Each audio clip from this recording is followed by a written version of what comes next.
Okay, so episode 3, I haven't given pretty much any thoughts on it just yet until now.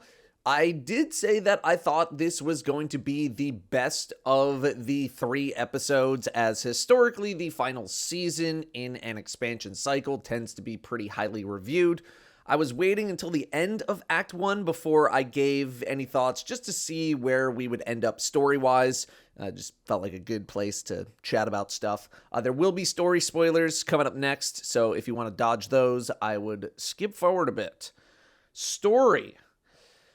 Yeah, gotta say, did not see Eris dying in the first few minutes of episode 3 starting. I knew that we were going to be dealing with the main hive characters and storyline that have become the leads over the past couple of years, and I thought that Eris was going to be featured in some way, and she certainly was.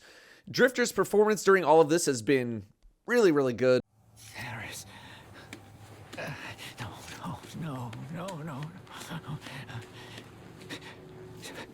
Mundus.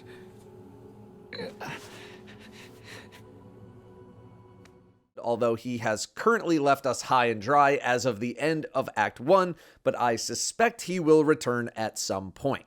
Really interested to see more of Eris and her position right now in the story, in hopefully Act 2, but who really knows.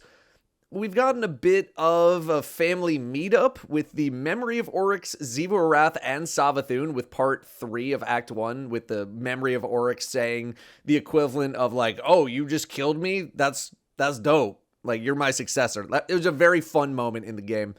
In addition to the end of the post-dungeon quest revealing that Rolk had many goodies in his ship, including the tool that Oryx used to write the Tablets of Ruin, which has Savathun very not pleased. So far, I have been enjoying what's happening, but these are the top shelf characters in the game, which certainly helps a lot of the enjoyment. An unfortunate part of the episode so far has been the loss of many voice lines, specifically by Sloane and Xivu Arath, which has made the experience less than ideal as a SAG after a union strike continues. Xivu's presence in the finale of Act 1 was very sorely missed, as her voice has a pretty significant presence whenever it's heard. I rise from the deep.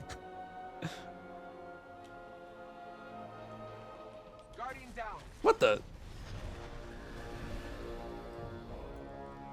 Man, this beat's hitting so much harder. Hopefully that'll be resolved at some point, but yeah, just very unfortunate that it, had to be this way.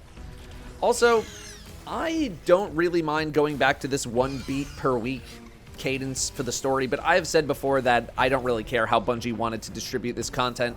The feedback feels like it's been pretty 50-50 between do it all at once and space it all out, and it doesn't really seem like there's a right answer to this.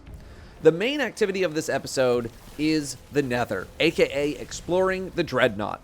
There are 4 sections that we can explore, basically exactly how we left them in D1, with a couple of small exceptions, with different encounters to complete in each section. Complete 3 in a section to get a loot drop, for a total of 3 sections, and you are done.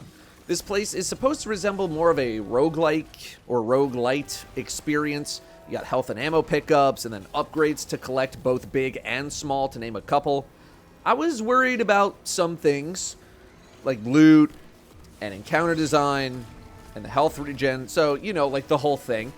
I was mainly worried about the community reaction to the health regen situation in there, because a lot of people just don't have the experience of having to play your life in this game. Death is pretty meaningless in most other parts of the game, and Bungie significantly dampened the healing effects of everything in the game in the Dreadnought, because otherwise you would just be able to heal everything and then there's no tension. I expected a lot of pushback, to the point where I thought Bungie was just going to fold and make it much easier, and thankfully they have not.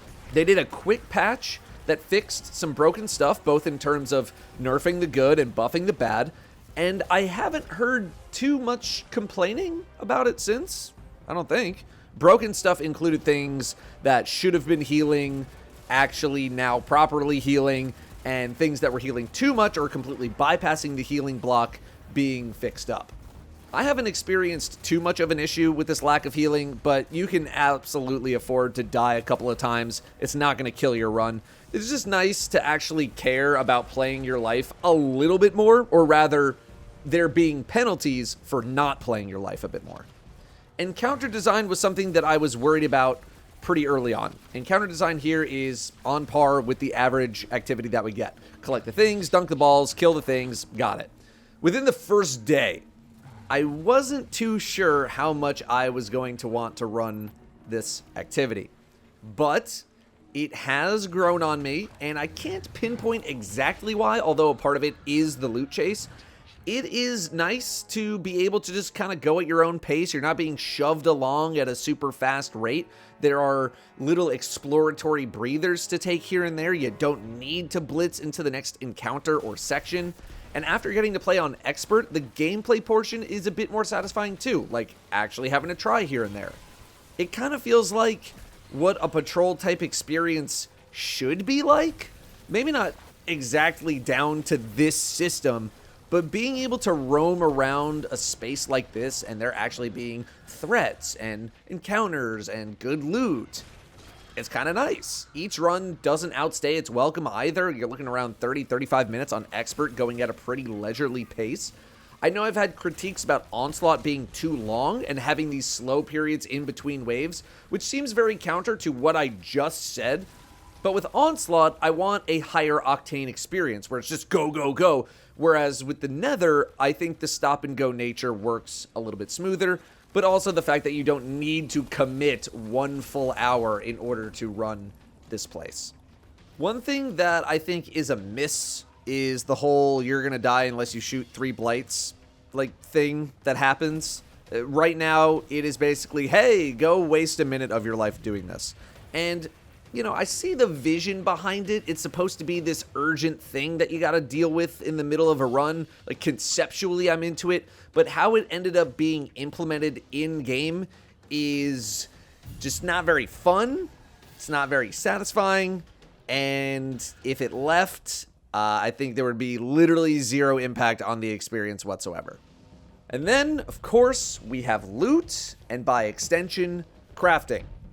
I advocated for Bungie to bring back seasonal crafting after the response from episode 2, despite the fact that I liked the idea of dialing back crafting. Episode 3 does not have seasonal weapon crafting, and I thought there was going to be a full-blown mutiny.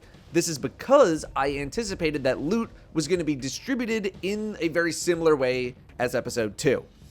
But the Nether drops so much friggin' loot that I think it is somewhat made up for no crafting. There are so many chests to go collect in a run that can and will drop loot. The Tome of Want is significantly less annoying to participate with, which drops loot very frequently. We have double perk weapons, we have rare adept weapons showing up, and we have the very rare shiny adept weapons for people to go chase if they really want that, which is all great. I got more double perk weapons in my first day of episode 3 than all of episode 2 combined, which is also great, and I think it's a good middle ground for the average player with the whole crafting thing. Most people are going to be happy with a double perk weapon that has the stuff that they want, while the giga grinders out there can keep hunting for adepts or shiny adepts. Everyone's got something to chase. Sandbox-wise, Bungie's gotten a bunch of wins here too. The new arc aspects are super strong, really enjoyable to use. Bolt Charge, I think, is a PvE success. PvP is another story. Bungie also juiced up destabilizing rounds to actually compete with Incandescent and the various jolt-inducing perks, which is great. Some solid exotic buffs and adjustments, perk buffs, new perks. There's a lot of stuff to play around with. They even announced that the exotic class glaives, which were bugged and usable by any class, are going to stay in that state. So any class can use any other class's glaive, although Bungie does want them to perform the best on their actual class, which is even more room for people to play around with. We also had a more old school exotic mission pop up in Barrow Dyad, or rather that's the name of the SMG, which seems like we'll be upgrading over the course of the episode with Act 2 rebooting this quest. I enjoyed this mission experience. I wasn't expecting something like this to drop this early in the episode. And my feedback for the exotic missions that we've been getting lately is that they unfortunately never get to really go past their absolute basics because they have to be playable and beatable by everyone.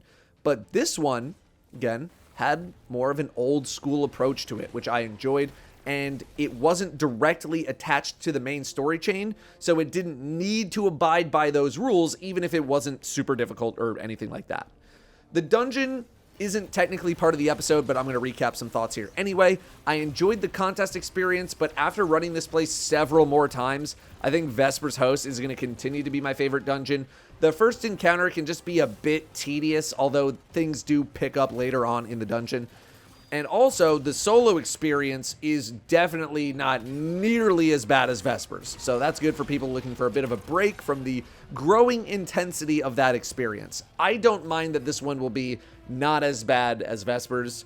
I could use a little breather myself. If I'm being completely honest, I'm just kind of happy that the community seems to be somewhat happy about this episode. Like, my current state is, if you're happy, I'm happy. Although I am definitely enjoying the episode as it is. It's not like I'm having a bad time or anything.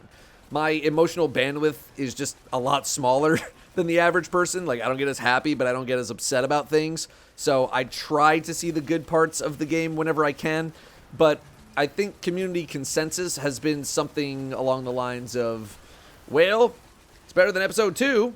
And if that means that people are happy for the first time in a little while, then I will absolutely take that. It has been refreshing to engage in some conversations in a positive manner for what feels like the first time in several months.